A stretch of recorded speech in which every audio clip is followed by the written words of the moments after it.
Well, I'm joined by Amanda Rossi, who's head of brand building at Kroger. Amanda, thanks very much indeed for joining us. You just finished your panel. You can take a little bit of a breather.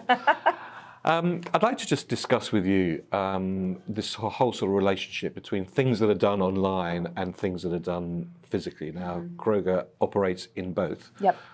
What's the future of both, and what's the future of the combination of the two? Yeah, so I think the future is very much the combination of the two.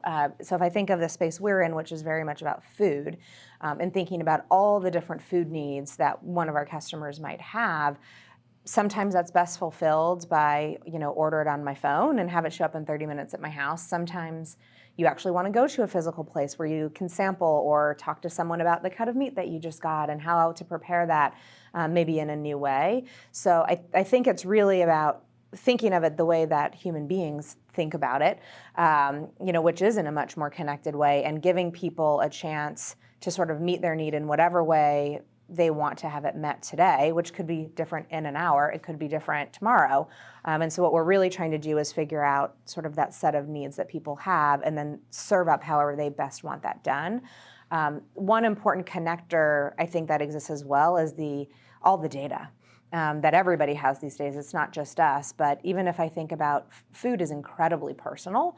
And so what the best of food is to you is different than sort of what the best food experience would be for me. And so how can we actually get to know people on more of a one-to-one level so we can serve up what the right experience is for you today in the moment that you need, which might be a quick dinner for your family delivered to your house in 30 minutes. On a Sunday afternoon, it might be you want to go and browse in the store and explore something new. And we need to really figure out what the right thing is and how to serve it up in the right moment. Now, retailing inevitably over the years has been a very instinctive sort of thing.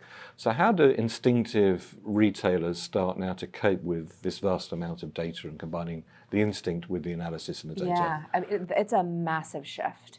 And as someone who, I was on the CPG side and now have come into retail in the last several years, there is a lot of instinct, right? Guys who have run stores for a long time and have not just it's like that informed gut, like there's data behind it, even if they don't talk about it as data.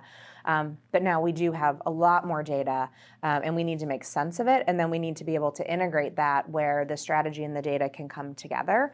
But it is a rewiring as you think about what do you measure?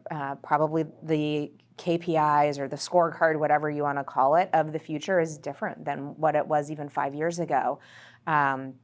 The way we think about managing categories, the way you think about the ability to curate, a balance we have, I work in marketing, is reach, right? We're a Fortune 17 company. We have a broad base on the business, but also the customers that we need to talk to. And so while we can personalize some things and we want to be able to get to sort of one-to-one at scale, the reality is we still need to do a lot of broad communication as well, and we need to find ways of using the data to make us smarter about what we're doing. But right now I feel like we're still living in a little bit of old world, a little bit of new world, and we'll have to navigate through that change. And how painful is that change process? I mean, we're seeing a lot of companies really going under an amazing amount of structural change. How difficult is it to do that change whilst also flying the plane at right. 30,000 feet? Yeah, it's challenging, absolutely. I think there are a few things that help us. So we're now in the second year of a 3-year journey to transform the company. And that includes work from an HR point of view, in terms of sourcing the talent, training, how do we actually grow people over time and serve them up with the right opportunities to build the skills. There's also partnerships is a big focus for us. So rather than, maybe 20 years ago where a lot of companies were like, we're going to build it from the ground up and figure it out on our own. Now we're looking much more externally to say, like, well, Ocado, what can we learn from them? What do we get if we put these two together? Walgreens, how can we put things together to make the collective whole better for for the companies, but more importantly for the customers. In our case, we have 8451, which is our data and analytics arm, and they're helping us a ton. Obviously, the data is what it is, and that's tremendously important, but it's also a different mindset. It's a different culture where they can play sort of an innovator, accelerator role where they're not quite as tied to the day-to-day core and sort of same-store sales and all of that, to be able to take a step back and push us out of our comfort zone. And how receptive are the business to ideas that sort of come from that team who are exploring, understanding, and making observations of the data from the specific to the general? Yeah, so the good thing we have is customer first has been in our core, which inherently today means data first as well. And so when we come with data, I've actually found it to not be a hard conversation on change, because we can all get aligned in where we want to go, because it's really grounded in the customer and the data and what we know.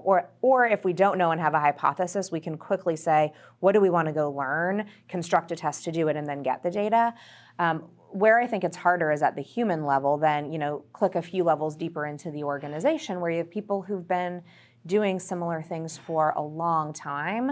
And I think there's good, people want to learn new ways and want to do new things, but we're all human, and that's kind of a new muscle that you need to build, and we need to think about how we not only give people the tools that they need, which are different than they've been in the past, but we also need to train them and equip them to be able to use them to get their job done.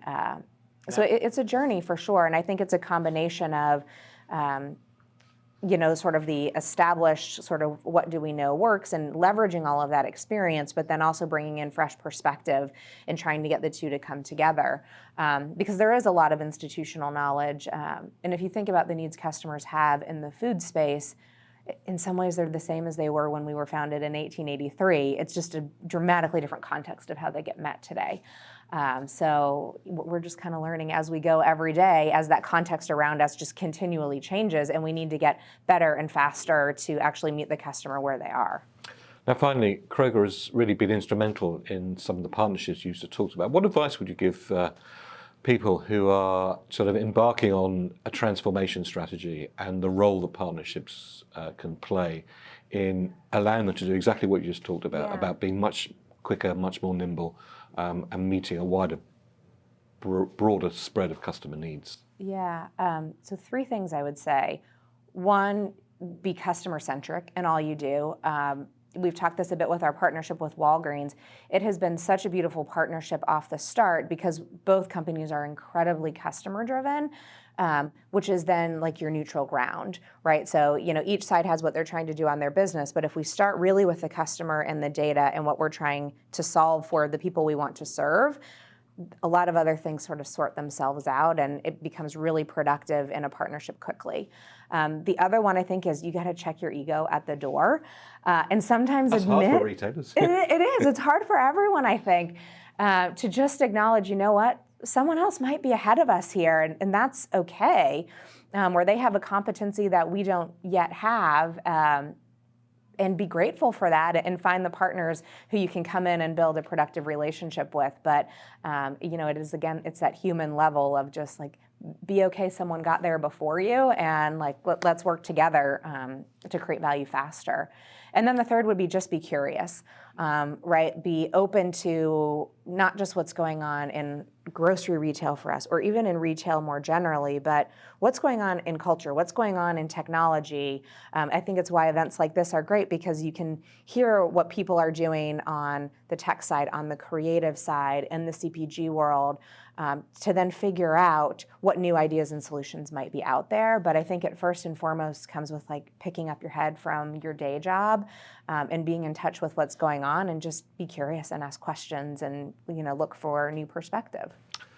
Well, very wise advice. Amanda Rossi from Kroger, thank you very much indeed for joining us. Thank you. Thanks for having me.